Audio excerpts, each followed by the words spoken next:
happens to the tariff threat to Greenland if the Supreme Court comes out and rules against you on the tariffs? And you told Norway's Prime Minister that you not winning the Nobel Peace Prize made you feel less obligated to think purely of peace. Earlier on last year, you had mentioned, you had indicated that you wanted to take back the Panama Canal. Is that still on the table? Do you want your Board of Peace to replace the UN? How would you winning the Nobel Peace Prize improve the lives of average, everyday Americans? Why is this prize so important? How would you characterize your relationship with Emmanuel Macron and Keir Starmer right now? He said that the British plan to hand the base of Diego Garcia over to Mauritius, then rent it back, was an act of great stupidity. We heard a long list of accomplishments from the last year. Could you cherry pick the top three? And then... So let's go. That's a lot of people. Go ahead, please. Yeah, go ahead. Thank you so much, Mr. President. I have two questions for you. One, do you want your Board of Peace to replace the UN? Well, it might. I mean, the UN just hasn't been very helpful. I'm a big fan of the UN potential, but it has never lived up to its potential. The UN should have settled every one of the wars that I settled. I never went to them. I never even thought to go to them. They should be able to settle those wars. They don't. I believe you got to let the UN continue because the potential is so great.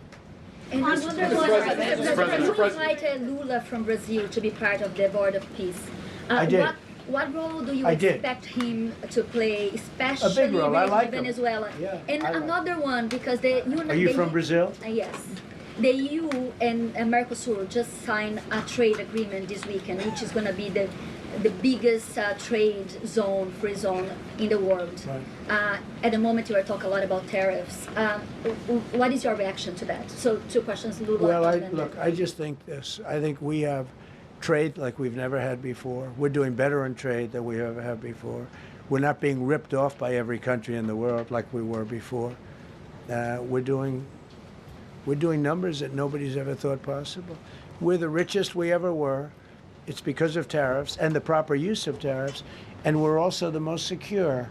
As an example, Iceland, without tariffs, they wouldn't even be talking to us about it. So we'll see what happens. I think it's going to work out quite well. Yeah, right behind. Thank you, Mr. President. How would you characterize your relationship with Emmanuel Macron and Keir Starmer right now? And have you spoken to them since your Truth Social post last No, I night? haven't, but I think I get along very well with them. I mean, they always treat me well. They get a little bit rough when they're, when I'm not around. But when I'm around, they treat me very nicely. And, I like both of them. They're both liberal. They've got to straighten out their countries. You can't, London is having a lot of problems. And if you look at Paris, got a lot of problems. They have two problems, immigration and energy. They got to stop with the windmills, and they got to go back like UK has an unbelievable asset called the North Sea. Norway uses it, makes a fortune. They have a better section of it, and they don't do it. They could straighten out their countries, and it would be good. But I get along very well with them. You told Norway's Prime Minister Are you from Norway? No. You look like you would be from Norway. But she looks like she's from Norway. Go ahead. You told Norway's Prime Minister that you not winning the Nobel Peace Prize made you feel less obligated to think purely of peace. Well, I lost a lot of respect for Norway. And I believe very strongly that Norway controls the Nobel Prize. But you have to understand, I settled 8 wars. I've had every one of those wars, every participant wrote, I didn't ask them to do it. They sent in strong they make recommendations for that. But I settled 8 wars. No president's probably ever settled 1 war. I don't know, think of it. I did 8. The reason I do it is because it's easy for me to do. And I didn't do it for a Nobel Prize. I did it because I'm saving a lot of lives. I'm trying to settle the final one. I'm trying to do Russia-Ukraine. And when Russia's ready, Ukraine's not. When Ukraine's ready, Russia's not. But they're losing 25,000 people a month on average.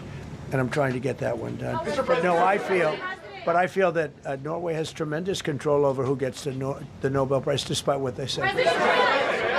How far are you willing to go to acquire Greenland? You'll find out. Mr. President, Kevin Hassett has said that those $2,000 tariff rebate checks would be up to Congress to decide whether or not to disperse that. Do you agree with Kevin Hassett on that, or do you think you can do that unilaterally? No, I don't think we would have to go the Congress route, but we'll find out.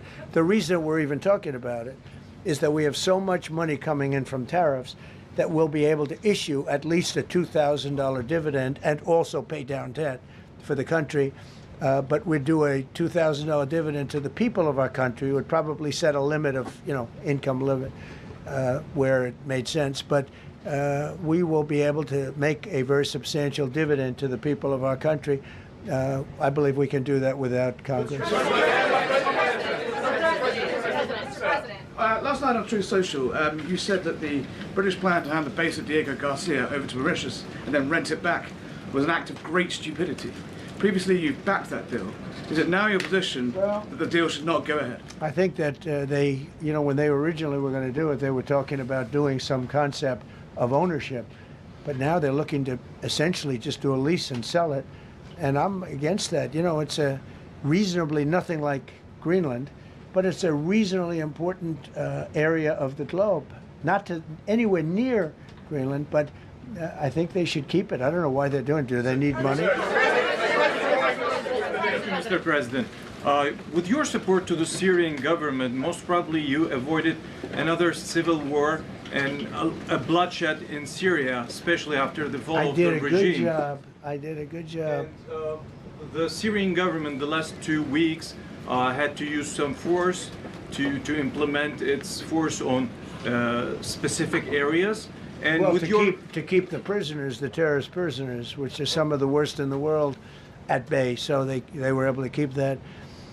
He's working very hard. The president of Syria is working very, very hard. Strong guy, tough guy, pretty rough resume, but you're not going to put a choir boy in there and get the job done. I spoke with him yesterday because we were talking about the prisons and what was going on. We have some of the worst terrorists in the world in those prisons, and he's watching them. Syria. Mr. President, Gavin Newsom is going to be at Davos if he's not already there. You're probably going to run into him. I presume that this is for him to raise his platform for 2028, but what do you anticipate his foreign policy platform is going to be? I don't know. I mean, I don't know that he's going to be the nominee. I know this. I had a very good relationship with Gavin Newsom when we were, in office together. I was president. He was the governor of California. We had he would talk about it often, and somewhere we just went astray. I just hate the way California is being run. We actually have people leaving. It's never happened before, but I hate the way it's being run. He and I had a very good relationship, really close to the word exceptional, but now we seem not to. Thank you so much, President Trump. Kara Castanova from Lindell TV. And you spoke earlier about the 2020 election. Now that Maduro is in U.S. custody and he was criminally charged, has any more information emerged that you could share with us regarding Venezuelan election software and Venezuelan ties to tampering with the 2020 election? And would you consider speaking to Maduro personally in prison in New York to get some answers on Venezuela's involvement with the 2020 election? No, I don't think I would be doing that. I think my lawyers would be very unhappy if I did that. Yeah, they've learned some things. Please. What happens to the tariff threat to Greenland if the Supreme Court comes out and rules against you on the tariffs? And well, I'll have to use something else. I mean, look, are you going to use force? Take a look at the word license. Take a look at other things. I mean, we have other alternatives. But what we're doing now is the best, the strongest, the fastest, the easiest, the least complicated. Sir, if you move ahead with the Greenland-related tariffs on Europe, you secured almost $1 trillion of commitments from them to invest in the United States. Does that go kaput out the window if that happens? I doubt it. Look, they need that agreement very badly with us. They really do. They fought very hard to get it. So I doubt that, but we'll see what happens. We have a lot of meetings scheduled on Greenland. I'm leaving tonight, as you know, for Davos. And we have a lot of meetings scheduled on Greenland. And I think things are going to work out pretty well, actually. And so Thank you, Mr. President. Could you still go to Paris for the G7 emergency meeting as offered by President Macron? No, I wouldn't do that. No.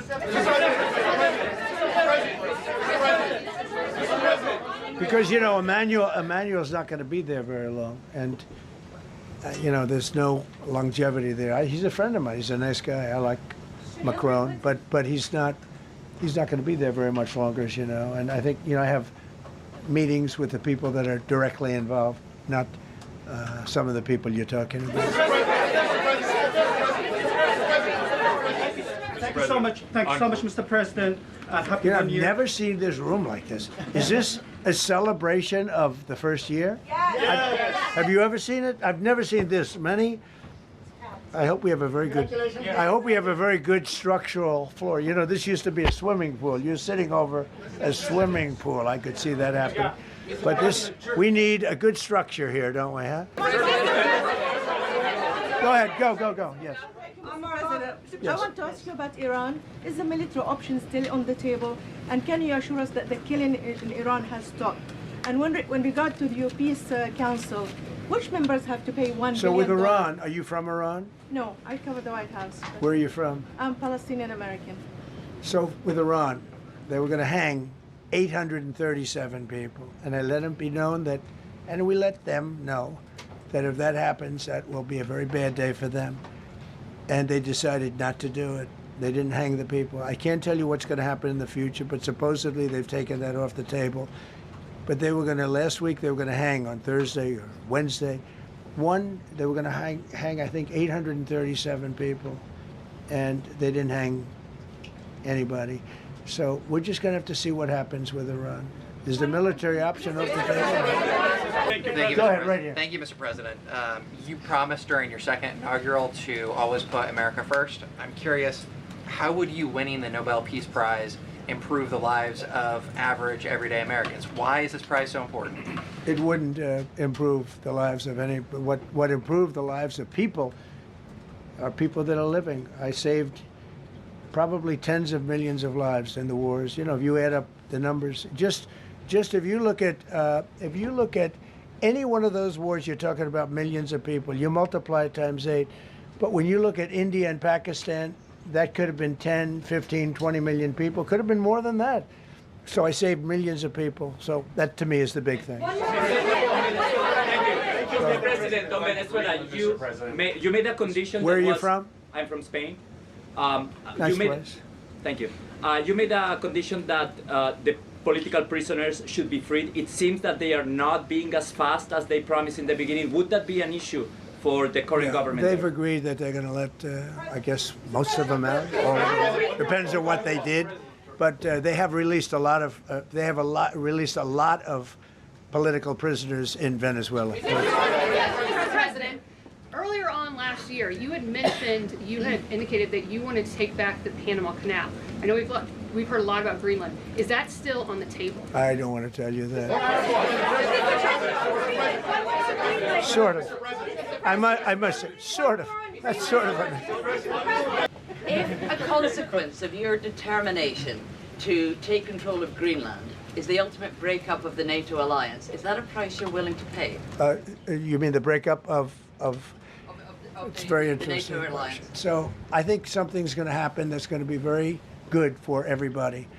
Nobody's done more for NATO than I have, as I said before, in every way. Getting them to go up to 5% of GDP was something that nobody thought was possible, and pay.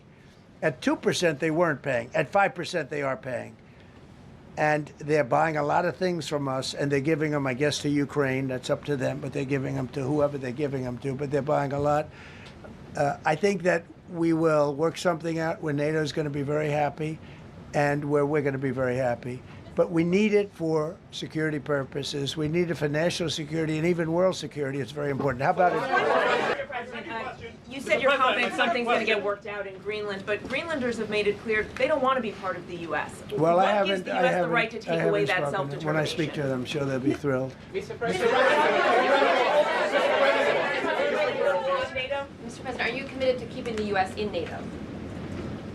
I've had such a good relationship. I've made it so much better, so much stronger. It's so good now. NATO is so much stronger now. I don't agree with a lot of the things they've done, but that was done before I got there. I think NATO's been good. Sometimes it's overrated, sometimes it's not. But we have a strong NATO. When I came here, we had a weak NATO. We had a NATO at 2%, and they weren't paying. You had a nothing NATO. NATO's, whether you like it or not, it's only as good as we are. If NATO doesn't have us, NATO is not very strong.